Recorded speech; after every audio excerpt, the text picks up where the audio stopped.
Hi friends, my channel Venkatrao blogs.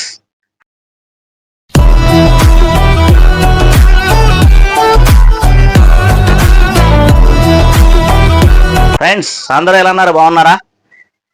Friends ఈ రోజుల్లో అంటే చాలా మందికి కొంతమందికి పనులు ఉంటున్నాయి, కొంతమందికి పని ఉంటున్నా. అందరికీ తెలిసిందే ఆ విషయాలు, మనం ఎప్పుడు మాట్లాడుకుంటూనే ఉంటున్నాము. కొంతమందికి పని లేక, కొంతమందికి పని ఉండి కూడా వెళ్ళరు. ఎందుకంటే ఆ పని కొంచెం బద్దకిస్తారు. మరి అలాంటి బద్ధకాలు ఏం చేయకోకుండా మీ కుటుంబం చక్కగా సాగాలంటే, అంటే హ్యాపీగా సంతోషంగా నడవాలంటే కొంచెం మనం కూడా పనులు చేసుకుంటూ ఉండాలి. అందరూ చేస్తారు కామనే. కొంతమంది ఏంటంటే పోస్ట్పోన్ చేస్తూ ఉంటారు.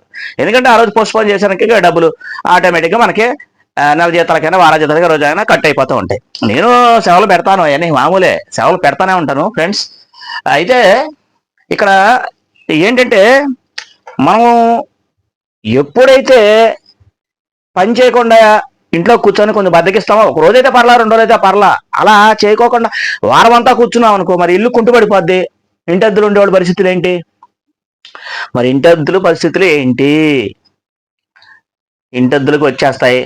అసలు 1వ తారీఖు ఇలా వచ్చిందంటే 4 వారాలు ఇట్టే గడిచిపోతున్నాయి ఫ్రెండ్స్. ఎలా గడిచిపోతున్నాయో ఏంటో కానీ, దానితో ఈ కరెంటు బిల్లులు, రీఛార్జీలు మనకి ఇవన్నీ చాలా చాలా ఇబ్బందిగానే ఉన్నాయి. తప్పదు మరి. మానవ జీవితం అంటే బతకాలి హ్యాపీగా సంతోషంగా. కొంతమంది ఏంటో అదృష్టం, ఏ పని పాటు చేయకుండా చక్కగా హ్యాపీగా బతికేస్తారు. మనం ఎంత కష్టపడినా, ఎంత తెచ్చినా మరి ఏ విధంగా కూడా రూపాయి మనకి ఇంట్లో అస్సలు రూపాయి కూడా కనిపించదు. చేసిన వాళ్ళు చేసినట్టే ఉంటాం పనులు.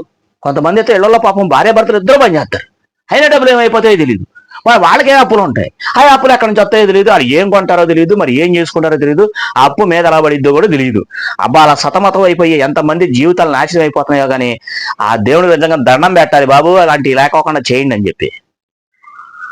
మరి కొన్ని మానవ తప్పిది కూడా ఉందగా, అన్ని దేవుడి మీద నెట్టేయకూడదు. మన తప్పులు కూడా ఉన్నాయి, అన్ని మనం సృష్టించుకునే. ఇప్పుడు మంచి సెల్ ఫోన్ కావాలి, పాత ఫోన్, ఇది ఒక సంవత్సరం 2 సంవత్సరాలు వాడంగానే పాత అయిపోద్ది. ఇది పాత అయిపోయి అబ్బో వాడు వాడుతున్నాడు సూపర్ ఫోన్, ఆ ఫోన్ నేను ఎట్టగానే కొనుక్కోవాలి, ఆ ఫోన్ సూపర్ అసలు, ఆ ఫోన్లో బోల్డ్ ఫీచర్స్ ఉన్నాయి, దాన్ని ఎట్టయినా సరే మనం కొనాలని చెప్పేసి ఒక ఈఎంఐ తగిలించుకుంటాం. పాత ఫోన్ ఇచ్చేసో లేకపోతే అమ్మేసుకొని ఏదో రకంగా చేసుకొని ఉన్న ఫోన్ వాడుకోకుండా జాగ్రత్తగా ఆ ఫోన్ కూడా తగిలించుకొని ఈఎంఐ తగిలించుకుంటాం. అక్కడ స్టార్ట్ అయింది అదొక అప్పు. ఇలాగ మనకి తెలియకుండా బండి కావాలి, ఫ్రిడ్జ్లు కావాలి, అనేక రకాలైన సరే అన్ని వస్తువులు మనకి కావాలి. కానీ మనం ఏం చేయాలి? అంతంత వాటి కోసం మనం ఆశపడాల్సిన అవసరం లేదు. ఎందుకు ఆశపడాలండి? మనకి ఎందుకు? మన మన సంసారంలో, మన సంపాదనలో ఎంత సంపాదిస్తున్నాం? నెలకి కొద్దిగా సంపాదించడం, అంత తాట్ల మీద ఆశలు పడకూడదు. నిదానంగా డబ్బులు ఒకటి పోగు చేసుకుని నిదానంగా ఉన్నదాన్ని వాడండి. ఏమైద్ది? లేనిపోయి నెత్తి మీద వేసుకోవడం అవసరమా మనకే?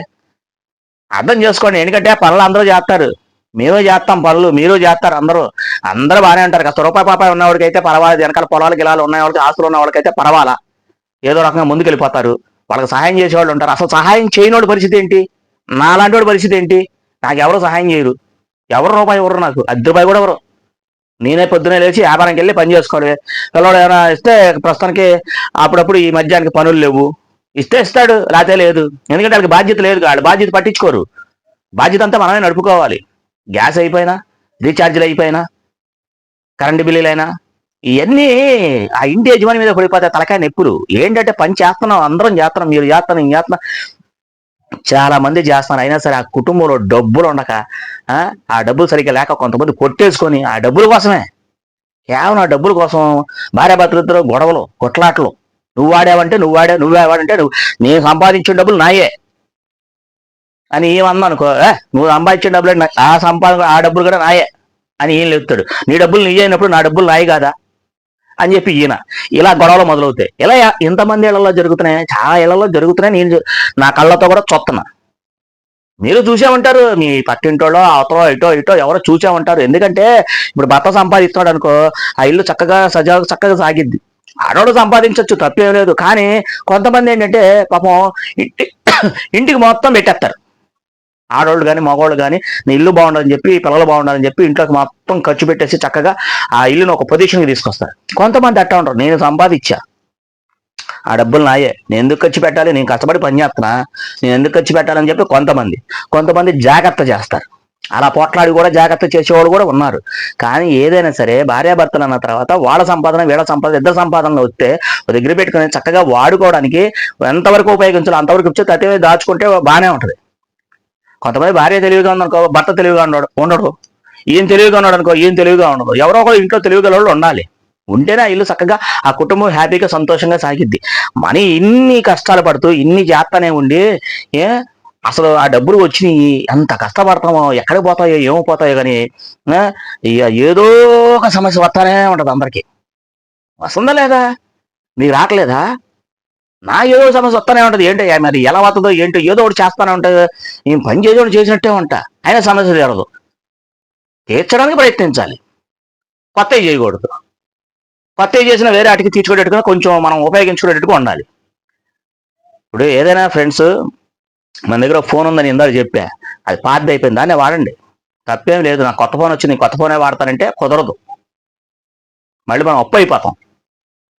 ఏదో రకంగా మనం కింద మీద పడిపోయి వచ్చిన డబ్బులు జాగ్రత్త చేసుకొని అందాక మన పొజిషన్ నడుపుకుంటూ కొంచెం మనం అప్డేట్ అంటే కొంచెం ముందుకెళ్ళిపోయాం అనుకుంటే పర్వాలా.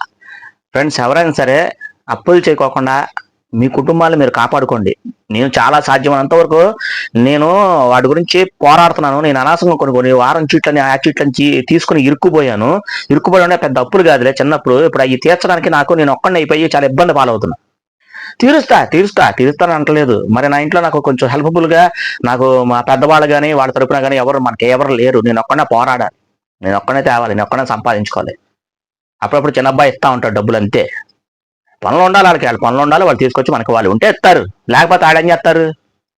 అది ఏదైనా సరే కుటుంబాన్ని తర్వాత అందరూ కలిసికట్టుగా ఉండి ఆ కుటుంబంలో ఉన్న అప్పులు మాత్రం ముందు మీరు నలుగురు ఉంటే నలుగురు, ముగ్గురు ఉంటే ముగ్గురు, ఇద్దరు ఉంటే ఇద్దరు, ఎవరైనా పని చేసుకున్న వాళ్ళు ఎవరైనా ఉంటే వాళ్ళు మూకుమ్మడిగా కూర్చొని ఆ అప్పులు తీసేయడానికి ప్రయత్నించండి. మీరు అక్కడి నుంచి స్టార్ట్ చేయండి. ఒక 10,000 రూపాయలు మీ ఇంట్లో ఎక్కడైనా పెట్టండి మీరు. అంటే మన పేద కుటుంబంలో అండి, అందరికి కాదండి. 10,000 అంటే పెద్ద లెక్క ఇదని మీరు అనుకోబాకండి. మన పేద కుటుంబాల్లో నేను చెప్తున్నంటే ఎన్ని పోగొట్టి ఒక 10,000 రూపాయలు మీ బీరువాళ్ళు ఎక్కడైనా దాచుకొని ఉంచండి. మీకు కొంచెం కొండంత అండ ధైర్యంగా రాకపోతే నన్ను అడగండి. ఓకేనా ఫ్రెండ్స్, నెక్స్ట్ మంచి కంటెంట్తో మీ ముందుంటా. మీ Venkatrao blogs. Thank you for watching. Thank you.